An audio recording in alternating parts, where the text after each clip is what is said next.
Bom, para quem não sabe, esse ano meu canal está participando de uma brincadeira chamada Amigo Cientista, que basicamente é uma brincadeira inspirada no Amigo Secreto, que vocês já devem conhecer como funciona a brincadeira do Amigo Secreto, não é mesmo? Enfim, a ideia é bem parecida com o Amigo Secreto, só que com ciência, como o nome já é bem sugestivo, né? Amigo Cientista. E bom, para quem não sabe, eu tirei o Chico do canal Blablalogia. Vamos ver quem eu tirei. Eu tirei o Chico do canal Blablalogia. Salve, salve! Aqui é o Chico Camargo do Blablalogia, só passando pra dizer, Mingau, muito obrigado. Eu não faço ideia do que você gravou no seu vídeo, porque eu não assisti ainda, mas na confiança eu tenho certeza que vai sair aquele conteúdo de qualidade, nível Science Vlogs Brasil. Valeu? E pra você que tá assistindo, passa lá no Blablalogia, vê quem que eu tirei também. Dá uma olhada nesse amigo cientista que tá, ó, show! E bom, como eu tirei o Chico, e no Amigo Cientista do ano passado, Chico fez um vídeo muito interessante chamado A Física da Evolução, onde ele fala sobre extraterrestres e tudo mais, eu resolvi fazer um vídeo parecido. Vou falar um pouco sobre extraterrestres. E bom, eu já conversei no WhatsApp com o Chico sobre esse assunto e ele meio que sabe qual é a minha opinião sobre esse assunto. Então eu decidi presentear o Chico com esse vídeo, até porque ele mesmo sugeriu esse tema, então vamos lá. Primeiramente, oi pessoas, o meu nome é Johnny, mas vocês podem me chamar de Mingau, e você está no canal The Mingau. Quando falamos de extraterrestres, uma das primeiras coisas que podem passar na cabeça da maioria das pessoas pode ser a possibilidade da existência de vida em outros mundos. E outra coisa que pode passar pela cabeça de muitas pessoas é como poderiam ser os extraterrestres caso eles existam. Será que eles seriam parecidos ou diferentes de nós? Bom, se as espécies são frutos do seu meio, sendo a evolução que gradualmente modelou os organismos a serem como são, então em um planeta completamente diferente, com ambientes diferentes, é lógico presumir que a vida também seria diferente? Bom, essa é uma pergunta difícil de responder, afinal a evolução pode muito bem gerar resultados parecidos mesmo em ambientes diferentes, e talvez nunca saibamos como os extraterrestres seriam caso eles existam. De qualquer forma, as chances de existir vida lá fora são boas. Algumas pessoas acreditam que a vida em outros mundos seria parecida com a vida aqui na Terra, e eu já conheci pessoas que até acham que outros seres vivos em outros mundos possam ser diferentes, contanto que humanos, ou no caso seres parecidos com humanos, sejam inevitáveis. Essa ideia de achar que humanos são inevitáveis e que iriam evoluir em outros mundos de qualquer jeito é uma visão que, na minha opinião, é meio antropocêntrica e problemática, como vocês vão entender ao decorrer desse vídeo. Já outras pessoas, assim como eu, acham difícil imaginar que os mesmos passos evolutivos que culminaram na nossa existência se repetiriam perfeitamente igual em outros mundos, a ponto de gerar seres vivos tão parecidos com nós, como muitos filmes e séries mostram. No entanto, é bem provável que muitas coisas se repitam em outros mundos, pois determinadas coisas são muito importantes para muitos animais, como olhos e membros locomotores, por exemplo. E talvez o Bauplé, no caso, a forma corpórea de alguns organismos de outros mundos, sejam bem parecidas com as que vemos aqui na Terra. A forma torpedo de muitos animais aquáticos, por exemplo, ajuda esses animais a se locomover bem rápido na água, e é possível que isso possa se repetir em outros mundos, afinal seria difícil você ser ágil e rápido debaixo da água se você tiver forma de, sei lá, um sofá, por exemplo, não é mesmo? A forma torpedo de tubarões, por exemplo, é muito eficiente, e não é à toa que mamíferos aquáticos como os golfinhos, que tiveram um ancestral terrestre, acabaram ficando com uma forma corpórea até que bem parecida com a de tubarões e outros peixes. O mesmo aconteceu com os ictiossauros, que eram répteis que coexistiram com dinossauros, mas que não eram dinossauros, tal como também não eram golfinhos ou tubarões. O que aconteceu com esses animais é o que chamamos de convergência evolutiva. Bom, a convergência evolutiva talvez seja um ponto importante nessa discussão. Falamos que ocorreu uma convergência evolutiva, ou evolução convergente, quando seres vivos distintos acabam tendo características ou estratégias parecidas, como no caso do voo, que evoluiu nas aves, pterossauros, insetos e morcegos, e tudo isso acabou evoluindo de forma independente. No caso, acabou se repetindo em seres vivos diferentes de forma não homóloga. Na minha opinião, eu acho extremamente possível que algumas formas de vida em outros mundos tenham tido uma evolução convergente ficando parecidos com organismos terrestres. Mas um ponto interessante é que, mesmo quando ocorre convergência evolutiva, nem sempre os organismos ficam semelhantes. Então, por mais que golfinhos e ictiossauros, por exemplo, sejam parecidos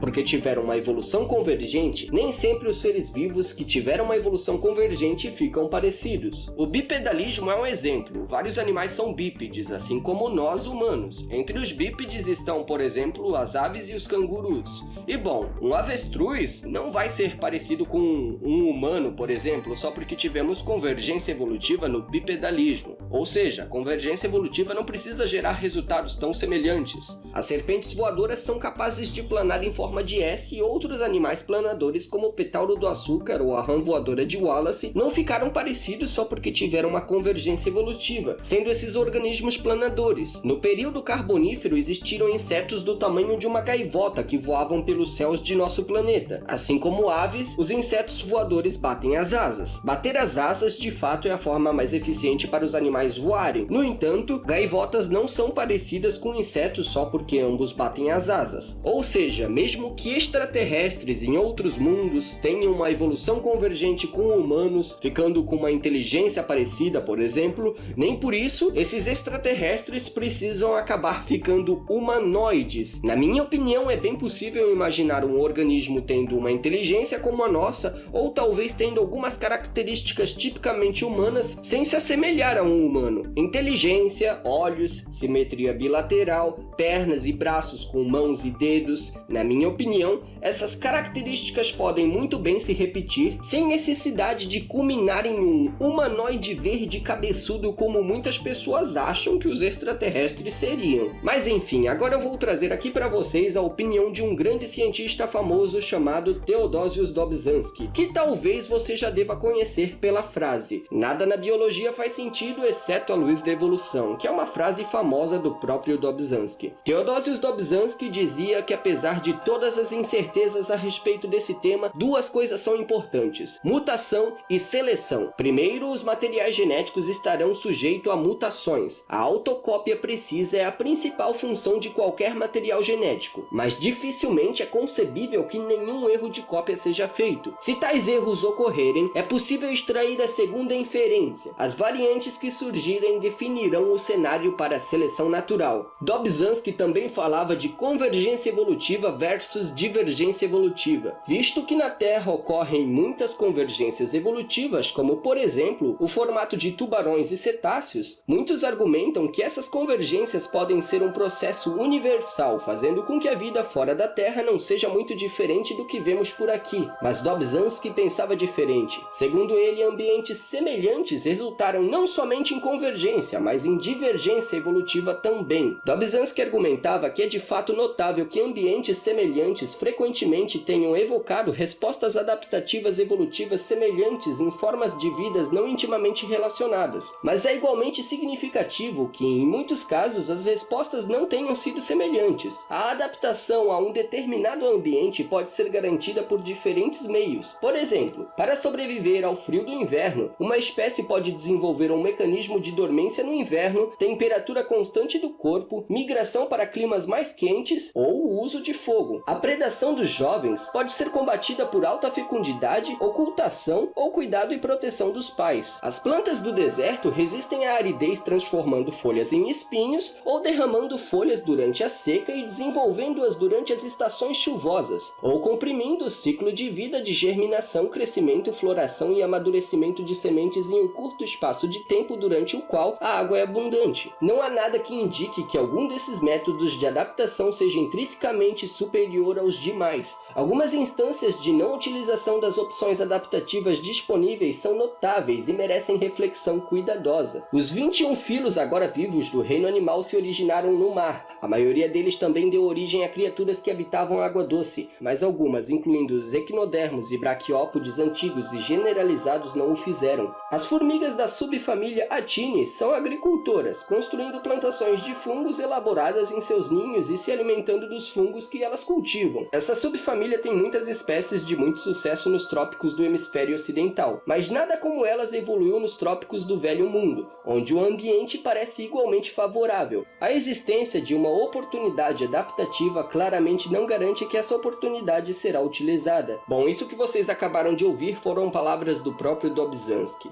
E bom, não importa muito quão bem-sucedido seja um ser vivo, nada garante que algo tão parecido com ele tenha de evoluir em outros mundos, mesmo em ambientes igualmente favoráveis. Muitas divergências evolutivas acontecem em seres vivos expostos a ambientes parecidos, e nem por isso eles acabam ficando semelhantes, tendo as mesmas estratégias de sobrevivência. Não é porque a inteligência humana, por exemplo, seja extremamente adaptativa que ela teria de evoluir mesmo em ambientes semelhantes aos da Terra, e outros seres vivos com outras habilidades podem ser tão bem-sucedidos e adaptados quanto. Assim como no nosso próprio planeta existiram seres vivos tão bem-sucedidos e adaptados quanto nós, mesmo não tendo capacidade de criar tecnologia como nós. Eu particularmente concordo que muitas características que vemos em organismos aqui na Terra realmente possam se repetir em seres de outro mundo. Eu não duvido que existam algumas civilizações inteligentes além da Terra, mas nem por isso eu acho que ao pisar em um planeta com vida, veríamos algo parecido com o Spock lá, que seria simplesmente um cara com orelhas pontudas e uma franjinha supimpa. Nem mesmo os chimpanzés são tão parecidos com nós como o Spock é. Eu não sou o tipo de pessoa que afirma que seja impossível que existam humanoides em outros mundos, mas eu particularmente acho difícil que algo tão parecido com nós vai acontecer lá fora em outros mundos. Achar difícil que humanoides existam em outros mundos não necessariamente significa achar impossível. Muitos filmes como Star Trek e Star Wars, que são filmes que eu amo, fazem extraterrestres humanoides parecerem abundantes no universo. Mas será mesmo que humanoides seriam tão comuns no universo como mostram esses filmes? Bom, a resposta mais honesta é que não sabemos e qualquer tentativa de imaginar extraterrestres é pura especulação. Pode ser uma especulação bem embasada, mesmo assim ainda é especulação. Mas na minha opinião eu acho meio improvável que esses filmes estejam corretos quanto a isso. E eu tenho bons motivos para achar isso. É claro que o universo é tão vasto que em algum lugar entre as estrelas alguma civilização pode até ter ficado minimamente parecida com a gente. Mas isso não significa que algo parecido com nós seja tão abundante no universo como esses filmes mostram. Pois eu acho que outras formas corporais poderiam evoluir em outros mundos, desempenhando as mesmas funções que o nosso corpo de forma tão eficiente quanto.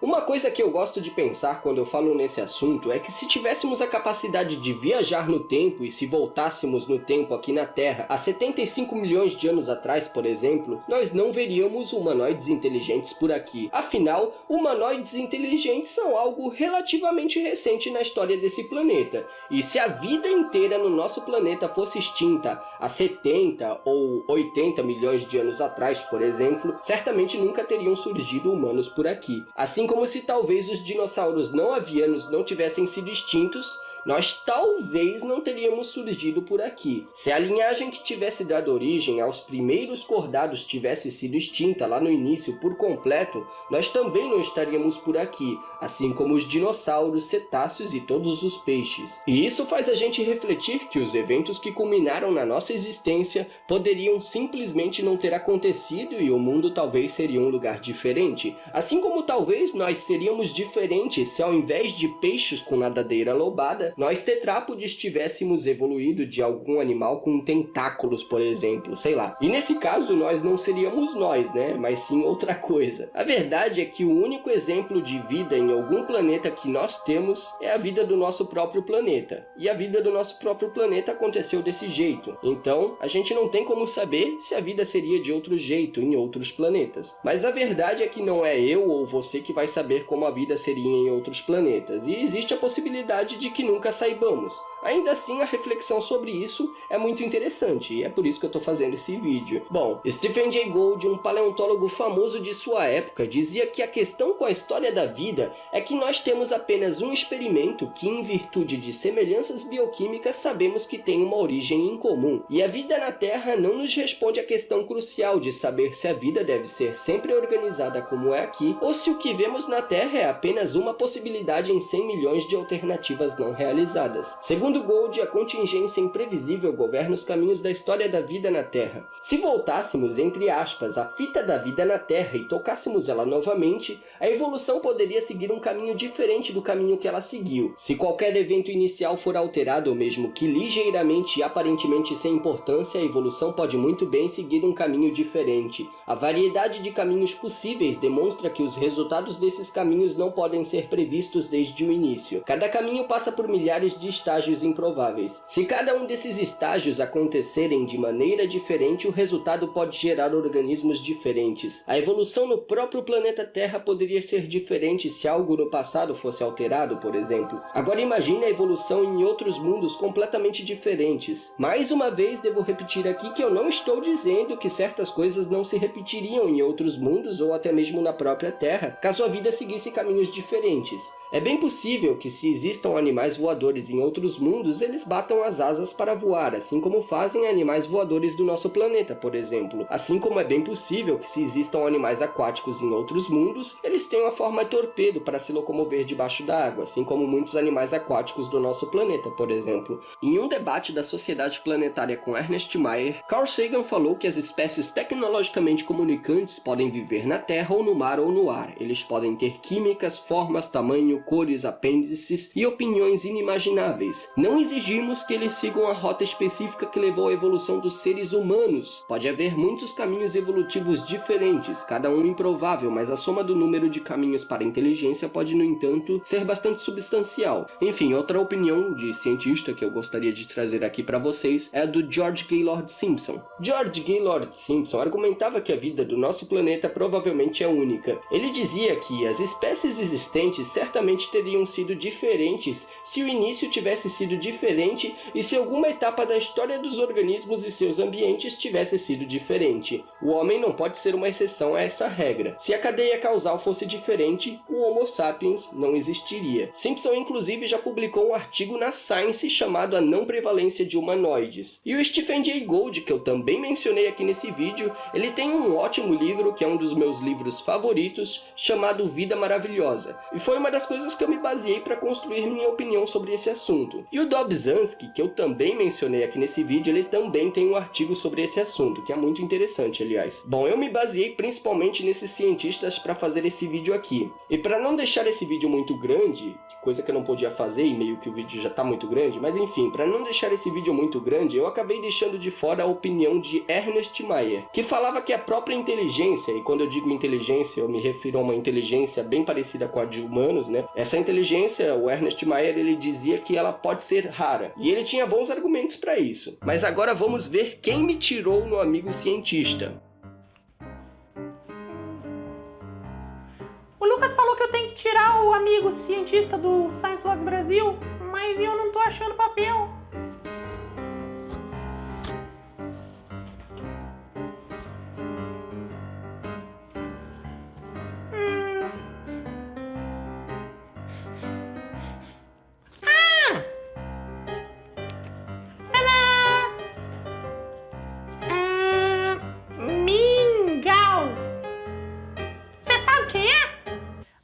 Claro que sim! Senhoras e senhores, meu nome é Lucas Rosa, do Mural Científico, e no Amigo Cientista 2019 do Science Vlogs Brasil, eu tirei o Johnny, do The Mingau. O Johnny faz vídeos de paleontologia e evolução, e esse é meu presente de Amigo Cientista.